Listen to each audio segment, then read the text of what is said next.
सो दोस्तों यार आप सबको मैं यहाँ पे बता दूं कि पावर स्टार जी यहाँ पे पहुँच चुके हैं कोलकाता जंक्शन में, जो कि यहाँ पे आप सब खुद अपने स्क्रीन पर यहाँ पे देख ही पा रहे होंगे।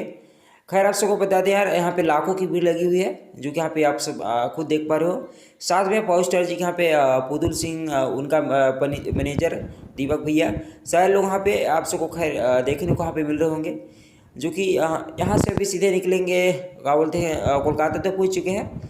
अब जहाँ इवेंट होने वाला है वहाँ पहुँचेंगे, वहाँ से जाने के बाद फिर शाम तक मैं आप सबको फिर वीडियो आ जाएगा, फिर वहाँ से प्रोग्राम का सारा वीडियो अपलोड करूँगा यार। आप लोग जरूर से खैर चैनल को सब्सक्राइब कर लेना है।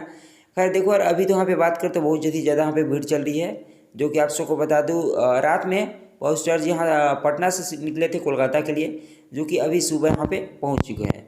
जो कि आप सबको बता दूं कि यहाँ से भी निकलने वाले हैं, मतलब जाएंगे वहाँ, उसके बाद ही स्टेज वाला वीडियो जितना प्रोग्राम का रहेगा मैं तो अपलोड करूँगा खैर।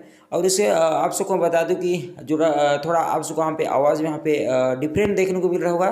खैर थोड़ा रात में सोए नहीं, इसलिए थोड़ा ऐसा आवाज़ आ रहा है, कोई दिक्कत नहीं, थोड़ा बहुत आप सबको यहाँ पे देखने को मिलेगा, फिर अच्छा खासा आ जाएगा। बस दोस्तों आज वीडियो देखते हैं, फिर मिलेंगे आपसे किसी नेक्स्ट वीडियो में यार। Bye bye, love you, take care.